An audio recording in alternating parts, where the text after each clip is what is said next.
अस्सलाम वालेकुम। दो टोक के साथ मैं हूं वक़ारुल हसन।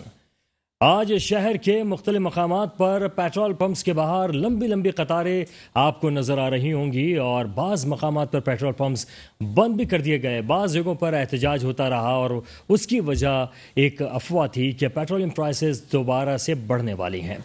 और उसकी वजह शायद ये भी हो सकती है कि मिफ्ता इस्माइल आज जब बिज़नेस कम्युनिटी से बात कर रहे थे तो उन्होंने इशारा दे दिया था कि पेट्रोलियम प्राइसेस में इजाफा होगा और मज़ीद इजाफा होगा, जिसके बाद आम तौर पर लोगों के जहन में यही ख्याल आया कि जब पेट्रोल प्राइस बढ़ेंगे तो इसका मतलब है कि आज ही बढ़ेंगे। और ये अफवाह इतनी तेज़ी से मुल्क भर में फैली कि बड़ी लंबी कतारें हमें पेट्रोल पंप्स के बाहर नज़र आईं और वो लोग जो पंप पे पहुँचे थे अपने एसी ऑन करके लंबी लंबी कतारों के अंदर खड़े रहे और फ्यूल फूकते रहे, लेकिन जब वहाँ पहुँचे तो पता चला कि कोई कीमत नहीं बढ़ी थी। और मुफ्ता इस्माइल साहब का भी ये कहना था, मरियम औरंगज़ेब साहिबा का भी, कि जनाब अभी नहीं बढ़ा रहा है कीमत, लेकिन इंदिया ज़रूर दे दिया है कि कीमत मज़ीद बढ़ेगी।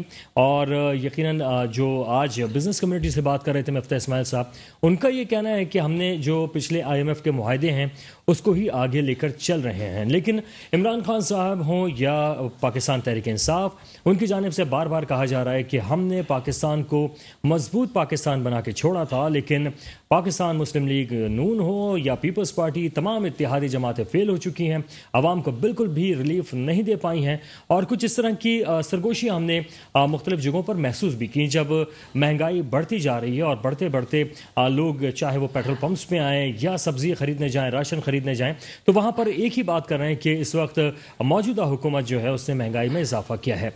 अगर ऐसी ही सूरत हाल है जैसे कि मुफ्ता इस्माइल साहब कह रहे हैं कि पेट्रोलियम प्राइसेस के अंदर या दीगर मामलात में मुआहदे इमरान खान साहब करके गए थे, तो उन्हें चाहिए था कि एक ही दफ़ा में वो तमाम मुआहदे लोगों के सामने लेकर आते और उन मुआहदों के साथ एक ही दफ़ा में वो तमाम कीमतें रख देते कि भाई ये कीमतें खान साहब करके गए हैं और ये कीमतें जो हैं हम इस पर करने पर मजबूर हैं। उसके बाद फिर वो अपनी पॉलिसीज़ लेके आते या जो भी मामलात करते। दूसरी तरफ बात करें अगर ज़िमनी इंतखाबात की, ज़िमनी इंतखाबात पंजाब में भी होने जा रहे हैं और उस सिलसिले में पाकिस्तान पीपल्स पार्टी और नून लीग के अंदर एक इत्तेहाद होता हुआ नजर आ रहा है। हमजा शहबाज और जरदारी साहब की मुलाकात हुई आज। इसी तरह से ज़िमनी इंतखाब एक और होने वाला है, वो कराची में है 16 जून को, जो कि NA 240 का है और यहाँ से मुत्तहिदा कौमी मूवमेंट की सीट थी। लेकिन अब जो यहाँ पर गहमा गहमी है वो कुछ इस तरह की है कि पाकिस्तान पीपल्स पार्टी भी उम्मीदवार है कि वो यहाँ से जीते और इस तरह से जो मुत्तहिदा कौमी मूवमेंट है उसके साथ साथ कुछ मुहाजिर नारे भी हमें वहाँ पर लगते हुए सुनाई दिए हैं।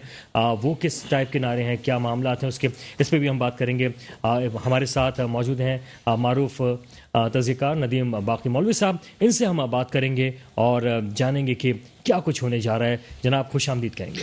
थैंक यू वेरी मच जनाब। सर ये इस वक्त जो सारी सूरत हाल है जो आप देख रहे हैं, आवाम जो है जैसे उन्हें लगता है कि शायद के पेट्रोल प्राइस बढ़ने वाले हैं, लंबी लंबी कतारें लगा के खड़े हो जाते हैं पंप्स पे, कितना भरवा लेंगे, 2000 का 3000 का, आखिरकार फिर लेना तो महंगा ही है ना। जिस चीज़ के ऊपर आवाम को सोचना चाहिए उस चीज़ पे सोचते नहीं है कि आगे जाके महंगाई कितनी बढ़ेगी। एक दिन आपने पेट्रोल भरा दिया, एक हफ्ता चल गया, 10 दिन, मगर आवाम को ये सोचना चाहिए कि आगे जाके हम क्या करेंगे। इकोनॉमिक्स की एक टर्म है जनाब, वांट्स एंड नीड्स। नीड्स जो होती है इंसान की ज़रूरियात, जिससे आदमी अवॉइड नहीं कर सकता। वो नीड में क्या है जनाब? बिजली, पानी, आपकी हेल्थ, आपका एजुकेशन, आपका छत, आपका कपड़ा, जिसे भुट्टो साहब की ज़बान में कहते थे रोटी कपड़ा मकान। इकोनॉमिक्स में भी यही सिखाया जाता है। वांट्स में क्या आ जाता है जनाब? बड़ी बड़ी गाड़ियाँ, बड़ी अच्छी घड़ियाँ, बहुत सी मेकअप, हम बहुत सी चीज़ें। तो अब हमारे जो आवाम है वांट्स तो भूल चुकी हैं, नीड्स है। और सोने पे सुहागा हुकूमत कहती है जो नीड्स है उसको भी कम कर दो, ठीक है, जबकि ये जो नीड्स होती है ज़रूरत है, ये तालीम हर बच्चे की ज़रूरत है, ठीक है ना। अभी आप बातें कर रहे हैं बजट की, तो 30 बिलियन का आपका बजट दिया जा रहा है तालीम का। अफसोस की बात है, सबसे ज़रूरत तालीम को है। अच्छा, जब बजट कम होगा तो क्या होगा कि जो सरकारी स्कूल्स हैं वो परफॉर्म नहीं कर पाएंगे। आप बजट कम रखेंगे और आप कहेंगे जी सरकारी स्कूल कंपटीशन करें प्राइवेट स्कूल के साथ, नामुमकिन है। तो अगर आप चाह रहे हैं कि पहले पाकिस्तान बने, ये महंगाई का जो दौर है ख़त्म कैसे होगा? जनाब अगर हम बात करते हैं आज से तकरीबन 10-15 साल पहले, तो एक पाकिस्तानी के ऊपर जो कर्जा था वो था 50,000 रुपये, ठीक है। आज 1,80,000 रुपये फी पाकिस्तानी को कर्जा अदा करना है, और हम ये क्या है, ये कर्जे बढ़ते चले जा रहे हैं। मैंने कहा ना आपको, ये आप उठा के देख लें, ये 40,000 से उठे, 50,000 पे गए, 70,000 पे पहुंचे। अच्छा, इस दौरान जो है ना, इसकी उड़ान जो है ना उड़ती चले गई, और जितने भी कर्जे लिए हैं बराह रास्त आवाम को तो कोई फायदा अब नहीं हुआ। देखिए, इन्हीं कर्जों की वजह से ये महंगाई होती है, आप टैक्सेस बढ़ाते हैं, बिल्कुल बिल्कुल, ठीक है। अब जितना आप टैक्स बढ़ाएंगे, फिर आप कर्जे लेंगे, फिर अब क्या होता है, अब आप कहते हैं हम मजबूर है, IMF की तरफ आप गए हैं, तो जाहिर है जो भी पैसा दे रहा है वो अपना सोचेगा, वो आपकी आवाम का नहीं सोचेगा। तो हम क्या करते हैं, पॉलिसीज की तरफ नहीं आते। आवाम जब बजट आपका आ रहा होगा, आवाम क्या कर रही होगी, किसी चैनल पे ड्रामे देख रहे होंगे, या कह रहे होंगे भाई हमें नहीं समझ में आ रहा, ये क्या फिस्कल पॉलिसी, ये कौन से GDP, ये क्या बजट की बातें कर रहे हैं। क्यों? ताकि आवाम, और आपने देखा हो बड़े बड़े जो इकोनॉमिस्ट हैं, जो पिछले 50 साल से वही लोग हर हुकूमत में आते हैं, चाहे पीपल्स पार्टी हो ना, तो वही आपका फाइनेंस मिनिस्टर होगा। अच्छा, वही फाइनेंस मिनिस्टर चला जाता है पाकिस्तान, आपका मुशर्रफ साहब के साथ भी वही फाइनेंस मिनिस्टर चला जाएगा PTI में। अफसोस के बाद अवाम ये क्यों नहीं पूछती कि भाई तुमने तो पहली हुकूमत में काम नहीं किया, दूसरी में नहीं किया, और हर हुकूमत में तुम आ जाते हो। अच्छा, ये एक आदमी की मैं बात नहीं कर रहा, ये घूम फिर के आते रहते हैं। बिल्कुल सही बात है सर, और ये मुख्तलिफ जमातों के तो अंदर जो है, ये महंगाई का दौर जो है ना, इसको ख़त्म करने के लिए आपको माशी पॉलिसी, और फिर अब माशी पॉलिसी के लिए आपको वर्क करना पड़ेगा।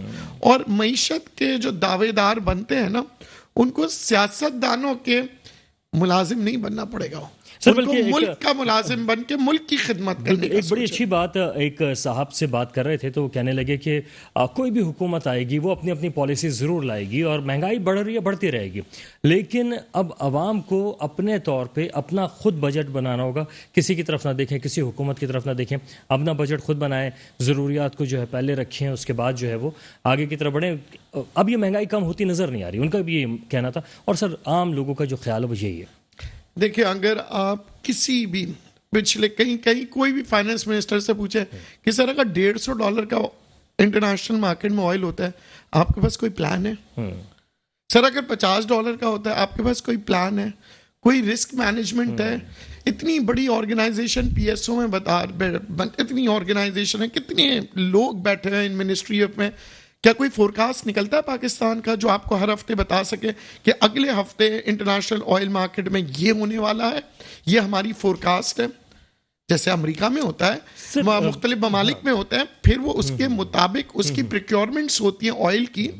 हमारे यहाँ पे तो जब महंगा होता है तो पाकिस्तान खरीद लेता है, जब सस्ता होता है तो खरीद नहीं रहा होता। तो कोई इंटरनेशनल मार्केट से फिर हम बातें करते हैं, हम क्या करें जनाब, इंटरनेशनल मार्केट में महंगाई है, कोई आपके पास रिजर्व्स के ऊपर आपने कभी काम नहीं किया, फोरकास्टिंग के अंदर कोई काम नहीं करते हो, कहते हैं यार अगर मेरी फोरकास्ट गलत हो गई मेरी नौकरी चली जाएगी।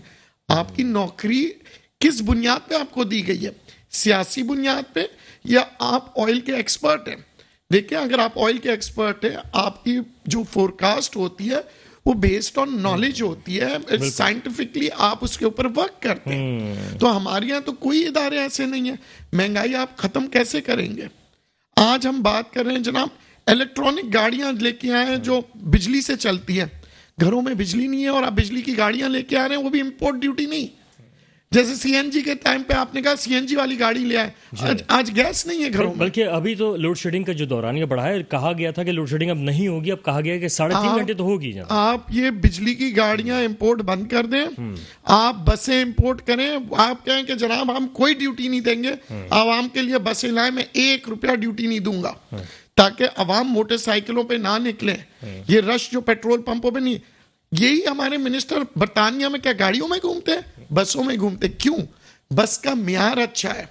आप यहां पे जो बस का म्यार है, माजरत के साथ कोई भी इंसान खुशी से नहीं बैठेगा, बहुत मजबूर होगा ना, तब जाके वो कहता है क्या करूं, जान की अमान पाऊं तो कुछ बोलूं, और कुछ बोलता हूं तो फिर कहते हैं जनाब हुकूमत के खिलाफ बोल रहे सर हैं। बात ये आ रही है कि आप बस की बात कर रहे हैं, जो सरकारी मुलाजमीन हो या फिर वुजरा हो, किसी का बच्चा आपको सरकारी स्कूल में नजर नहीं आएगा, इलाज जो है वो सरकारी अस्पतालों में नजर नहीं आएगा, तो सर बस में कैसे बैठेंगे? तालीम के ऊपर तो यकसा निज़ाम होना चाहिए। आप ये प्राइवेट सेक्टर के स्कूल्स तमाम बंद कर दें, पूरा आपका सिर्फ हुकूमती स्कूल चलेंगे और कोई प्राइवेट नहीं चलेंगे। आप देखिए तालीम का म्यार कैसे उठते हैं। मगर ये कौन कहे आप बजट्स की अभी बातें कर, देखिए बजट के ऊपर क्या हम बात कर रहे हैं कि ये हमारे बच्चों का मुस्तकबिल है, ठीक है। तालीम के ऊपर आपको पता हम पेंशन के ही तकरीबन 650 अरब रुपए हम पेंशन पे दे रहे हैं और आप सरकारी मुलाजिम रखते जाए। देखिए अभी तो तनख्वाह दे रहे हैं, मगर यही मुलाजिम जब रिटायर्ड होते हैं पेंशन की सूरत में आपको सारा कुछ देना पड़ रहा है। आप कोई मैकेनिज्म नहीं बना रहे। आप देखें महंगाई बढ़ाते जा रहे हैं, सरकारी मुलाजमीन को तो फिर भी 10% 5% इंक्रीमेंट होता है, प्राइवेट सेक्टर में कहाँ हो रहा है? बिल्कुल सर। अच्छा सर, अभी जो है आज कहा गया था वज़ीर आज़म की जानिब से, शहबाज शरीफ साहब की जानिब से, कि तमाम जितनी भी बिजनेस कम्युनिटी है वो आए और उनके जो तजावीज़ हैं वो शामिल करेंगे बजट में, और इसी तरह के दीगर मामलात भी। सर आज बड़ी तादाद में बिजनेसमैन मौजूद, आज बड़ी तादाद में बिजनेसमैन मौजूद थे और इसी तरह इमरान खान साहब के दौर में, मुशर्रफ साहब के दौर में भी, और कहा जाता है सर आप चाय पीजिए, सर आपसे अच्छा तो कोई हुकूमत ही नहीं कर रहा, सर आप जबरदस्त, sir you are doing very good. ये खुशामती टोले हर जगह पर हैं। वो बिजनेसमैन के जो फेडरेशंस और ये काटी 1970 से बना हुआ है। मुझे ये बताइए 5000 फैक्ट्रियां बनती हैं इधर काटी के अंदर, ठीक है, 1970 से। क्या किसी ने सोलर एनर्जी की तरफ आए हैं? आटे में नमक की तरह। सर बल्कि कहा गया आने का, बल्कि शायद खाकान अब्बासी ने कहा कि ड्यूटी जो है उस पर से कम कर दी गई है। जी, ये प्रपोजल दिए जा रहे हैं, मैं मुख्तलिफ चैनलों पे ये दिए जा रहा हूं कि जनाब आपको ऑल्टरनेट रिसोर्सेज की तरफ जाना पड़ेगा। अगर आप ऑल्टरनेट सोर्सेज की तरफ नहीं जाते, रिसोर्सेज की तरफ, तो आप काम नहीं कर सकते। फिर आप ये कहेंगे जनाब 25 और बढ़ा दो, 25 और बढ़ा दो, अवाम का क्या होगा? अब आपकी बात करें, बांग्लादेश में इस वक्त 12 रुपए, पाकिस्तानी 12 रुपए पर यूनिट चल रहा है। आपके यहाँ इस वक्त 27-28 रुपए की अगर आप टैक्सेस मिलाते हैं ना, तो तकरीबन घरेलू जो यूजर है उनको 28 रुपए का पड़ता है, 27-28, क्योंकि ये पीक आ रहा है, ये वो है, ये टैक्स है। पर ओवरऑल आप जब बिल को उठाते हैं 28 रुपए। सोने पे सुहागा। ये जो है कि गैस मांगते हैं हमसे, हुकूमत से, गैस पे बिजली बनाते हैं तो गैस पे बिजली बनती है 12 रुपए में, और अगर ये फर्नेस ऑयल पे बनाते हैं तो 20 रुपए में। मगर हम इनको दे रहे हैं गैस और ये हमसे ले रहे हैं फर्नेस ऑयल से भी ज्यादा, 28 रुपए। तो ये मैकेनिज्म्स कब बनेंगे? मैंने कहा ना, अवाम को कहा जाता है कि जनाब आप, वो कहते हैं ना, 4 बच्चा अगर बेचारा 4 चॉकलेट ले जा रहे हो, वो इंपोर्ट अलाउड नहीं है, बच्चे ने कुछ, मगर आपका लाखों टन गंदुम अफगानिस्तान के थ्रू चला जाता है। अभी भी $1 अरब का आपने इंपोर्ट करना है, गंदुम इंपोर्ट करना है। वो गंदुम शॉर्ट क्यों होता है? और जब वो अफगानिस्तान चला जाता है तो क्या आपको ड्यूटियां मिल रही होती है? स्मगल्ड होके जाता है। सर मेरे ख्याल में तो अभी जो इंपोर्ट करना पड़ रहा है वो तो इस दफ़ा करना पड़ रहा है, वरना पहले तो इंपोर्ट करने की ज़्यादा ज़रूरत महसूस नहीं हुई थी। पाकिस्तान खुद कफील ले रहा है। जनाब पाकिस्तान का ये होता है कि हम एक्सपोर्ट करते हैं, उसके बाद कुछ अरसे बाद हमें याद आता है कि वही गंदम इंपोर्ट कर देते हैं। आपने बात की खुद कफील की, खुद कफील होते हैं तो फिर वापस जल्दी खत्म हो जाती है। पेट्रोल की कीमत की तरह होता है। आपने देखा होगा जिस हुकूमत में भी, जनाब हम सरप्लस हो गया, हम एक्सपोर्ट कर रहे हैं, उसके 6 माह बाद आप कहते हैं जनाब वो शॉर्टेज आ गई है, रिक्वायरमेंट बढ़ गई है, फिर आपके पास इंपोर्ट हो जाता है और क्वालिटी भी अच्छी नहीं होती। क्वालिटी भी नहीं होती। अब सियासी माहौल पे भी ज़रा सा नज़र डाल लेते हैं। अभी हमजा शहबाज की मुलाकात जरदारी साहब से हुई है और पंजाब में ज़मीनी इंतखाब भी होने जा रहे हैं। मिलके गालिबन लड़ने का भी एक फैसला किया गया है। सर क्या खान साहब का कोई खौफ है जो मिलके लड़ रहे हैं ये सियासी जमातें? देखिए इस वक्त सियासी जमातें जो है ना, हर आदमी अपना अपना बहुत ही ज़बरदस्त किस्म के प्लानिंग के साथ चल रहे हैं। मैं आपको बताऊं, इमरान खान साहब ये कह रहे हैं कि जनाब ये लोग अगर मईशत को बेहतर करने में हार गए, मेरे पास पॉइंट स्कोरिंग हो जाएगी, ठीक है। अवाम कहती है कि यार अगर ये महंगाई कम नहीं कर सकते तो फिर इमरान खान को बुरा क्यों बोलते थे? मगर मानना पड़ेगा जरदारी साहब को। जरदारी साहब आएंगे मैदान पे और कहेंगे कि जनाब इमरान खान को आपने आजमाया और हम तो पहले से कहते थे, हम इमरान खान साहब, आप अगर मईशत को बेहतर कर सकते हैं हम आपका साथ देंगे। और ये जरदारी साहब कह चुके थे जब इमरान खान साहब प्राइम मिनिस्टर थे, आपको याद होगा, उन्होंने कहा हम ना आप पे तनकीद करेंगे ना कुछ, और अगर आप गिरेंगे तो खुद अपने आप को गिराएंगे। जरदारी साहब का विजन है जो भी आपके, फिर वही हुआ, वो खुद से गिर गए, मईशत संभालनी पड़े। अब दूसरा वो ये कहेंगे जनाब हमने तो शहबाज शरीफ साहब को, नून को भी कहा हम आपका साथ दे रहे हैं, आप नहीं कर पाए तो अवाम, आप, अब मैं रह गया हूं अकेला, अब आप मुझ पे भरोसा ठीक है, अब आप मुझ पे भरोसा करें। क्या वाकई कुछ ऐसा ही होने जा रहा है और ये सियासी बिसात जो है किस तरह की बिछी हुई है, इस पर गुफ्तगू का सिलसिला जारी रहेगा। हमारे साथ रहेगा, एक छोटा सा ब्रेक है, वापस आते हैं।